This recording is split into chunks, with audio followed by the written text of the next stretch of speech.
Largo.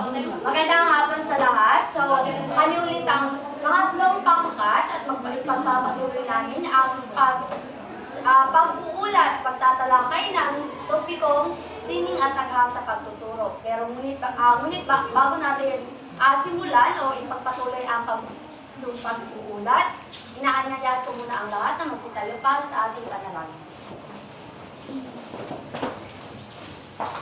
Miss Jeanette, maaari mo bang magsimula ng pamunuan ng ating panalangin?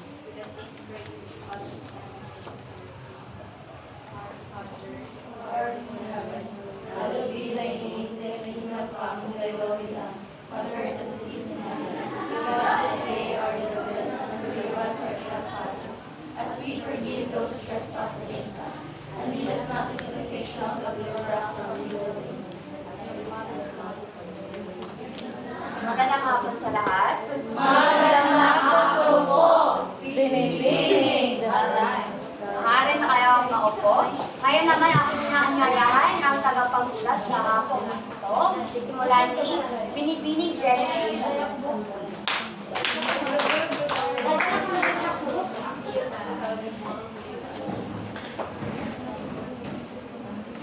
So, magandang hapon sa inyong lahat.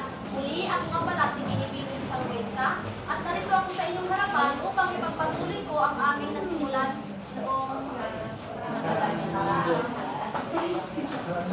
ang guro. Ang guro ay isang tao na nagbibigay ng edukasyon para sa mga mag-aaral. Dahil sila ang nagpapakita ng mga konsepto at kaalaman na kinakailangan ng mga estudyante para sa kanilang pangunlad. Alam niyo ba na sa Pilipinas, ang mga guro ay tinuturing na bayani dahil sa kanilang mahalagang papel sa pagbuo ng kaisipan ng bawat estudyante. Next ay bilang isang guro, mayroon tayong mga pananagutan hindi lang sa ating mga estudyante, pati na rin sa ating komunidad. Sila rin ang humuhubog sa ating katauhan at ating kaisipan. So, bilang guro, tayo ay nagiging mga modelo at halimbawa sa mga estudyante.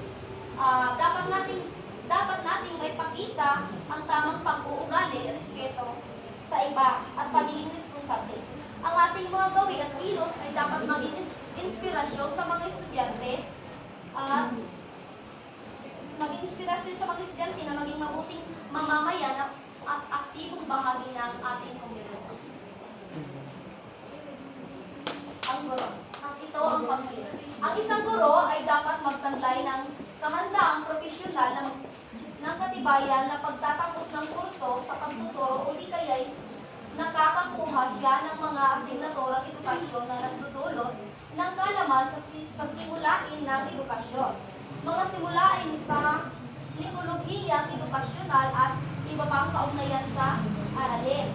So dito, ito ay tumutukoy sa mga kwalifikasyon ng isang guro na dapat taglayin. Dito sila ay sumailalim sa masusing pagsasanay at edukasyon bago maging ganap na guro. Ang kanilang kaalaman ay hindi lamang nagmula sa paaralan o libro ng kanilang nalaman, kundi pati na rin sa kanilang karanasan. Bukod pa dito, bilang isang guro, mas lalo pang lalawak ang kanilang kasanayan dahil na rin sa kanilang patuloy na pagkatuto o pagsali ng mga workshop at iba pang mga pagsasanay.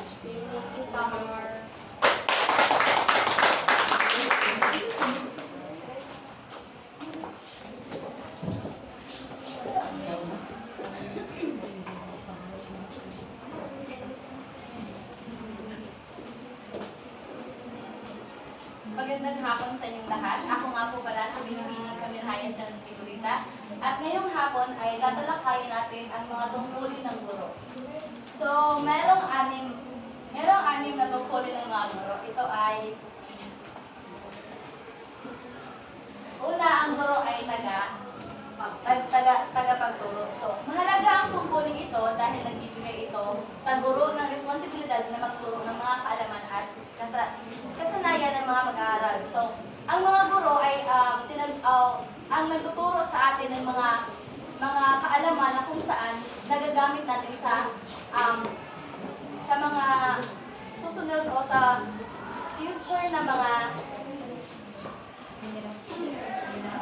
henerasyon. So nagagamit natin ang sa pamamagitan ng mga guro sa pamamagitan ng mga kaalaman na tinuturo ng ating guro ay nakakabuo tayo ng mga kaalaman na kung saan ito ay nagagamit natin sa mga pang-araw-araw natin na buhay. Yes. At susunod naman ay ang guro ay modelo o huwaran. So, bilang mga modelo, ang mga guro ay dapat magpakita ng tamang pag-uugali. So, di ba, dapat pag ikaw ay isang guro, ikaw ay magiging modelo sa iyong mga estudyante dahil ang mga bata o ang mga pag-aaral ay ginagaya nila o magaling silang manggaya sa kung anong pinapakita ng guro nila sa kanila. O di ba dapat tayong mga guro ay nagpapakita tayo ng mabuting pag-uugali, mabuting mga kilos at gawin na kung saan ito ay makuha nila o ma-adapt nila sa atin upang nang sa ganun ay isabuhay nila ang mga ipinapakita sa kanila. Tama. Next is, sunod ay ang guro ay tagapamahala o manager. Ang mga guro ay hindi lamang nagtuturo ng mga aralin, kundi sila rin ay namamahala sa kanilang sila. So, ang guro daw ay tagapamahala o sila yung gumagabay sa atin sa isang silid-aralan na kung saan tayo ay ginagabayan nila upang sumunod tayo sa mga alituntunin na kung saan ipinapatupad sa ating silid-aralan na kung saan ay magagamit din naman natin sa ating mga buhay. Next is, ang pang-apat ay, ang guro ay tagapayo at tagapatnubay. So, mahalaga ang tungkulin ito upang matulungan ang mga mag-aaral at matagumpay sa kanilang pag-aaral at personal na buhay. So, ang mga guro ay tinagurian ding nagbibigay gabay sa atin na kung saan tinuturuan nila tayo or minumuod nila tayo kung anong daan ang dapat nating tahakin na kung saan ito ay mabuti at magagamit kung saan ito ay ayon sa ang guro ay tagapatnubay. Dahil tagapatnubay sila dahil ginagabayan nila tayo sa kung ano ang kailangan at ano ang kailangan nating gawin at tahaking daan na kung saan ito ay makakatulong din sa atin upang maabot natin ang ating mga pangarap or mga minimum. Tama. Ang panglima ay ang guro ay leader, tagapamuno. So, ang mga guro ay nangunguna sa kanilang mga klase at nagbibigay ng gabay, direksyon. O gaya ng sinabi ko, sila ay nagtataguyod o nagbibigay ng kahalagahan sa edukasyon at nagtuturo ng mga prinsipyo ng liderato sa kanilang mga estudyante. So, ang guro daw ay isang leader o tagapamuno. Di ba kay sa isang silid-aralan, meron tayong guro na kung saan sila yung nagtuturo sa atin sa kung ano ang dapat nating gawin sa mga kaalaman at mga kailangan nating gawin. Ano ang kailangan o ano ang tamang gawin upang may apply natin ito sa ating pang-araw-araw na buhay. Yes, teacher. At ang panghuli ay ang guro ay magulang or ina, ama sa paaralan. So, ang mga guro ay nagiging pangalawang mga magulang sa kanilang mga mag-aaral sa loob ng paaralan. Diba, ang mga guro ay tinaguri ang pangalawang magulang sa silid-aralan dahil hindi lang sila nagbibigay ng edukasyon o nagtuturo ng mga kaalaman or mga prinsipyo sa atin. Sila din ay nagbibigay ng pagmamahal dahil ang guro ay gumagabay nga sa atin at nagtuturo din sa atin kung ano ang dapat natin gawin. Yun lamang at ipagpapatuloy ni Miss Princess Iba. Binibining ko din ba?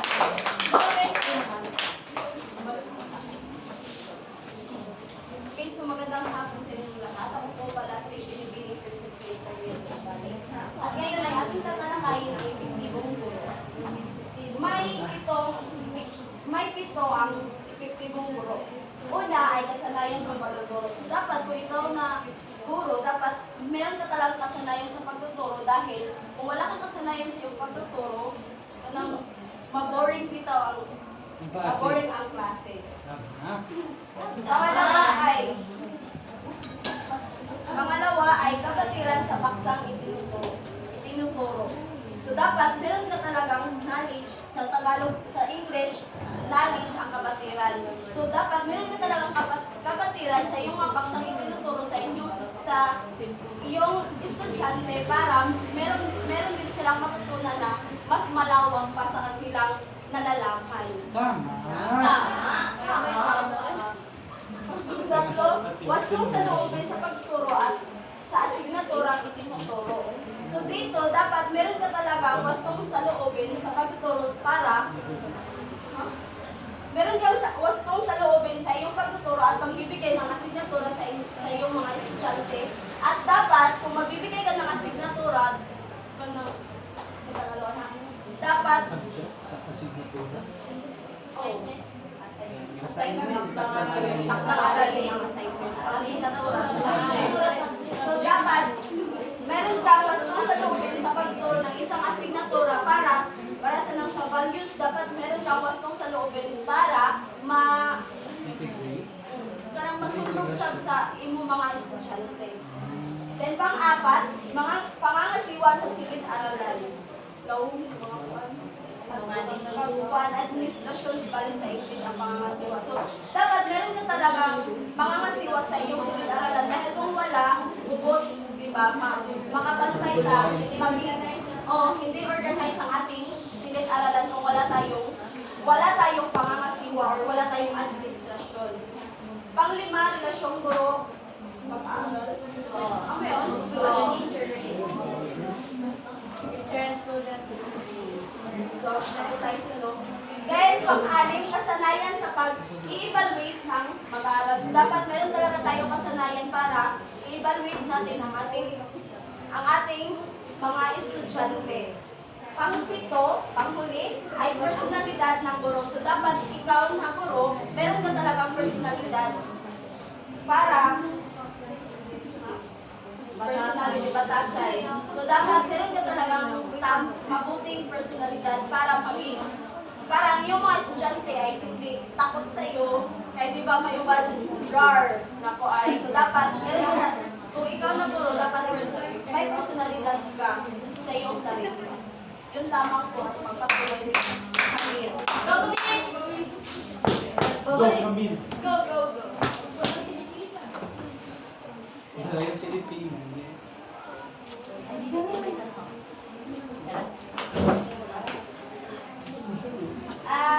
Ngayon naman ay tatalakayin natin ang apat na pangunahing dahilan sa pagkakaroon ng problema sa disiplina sa paaralan.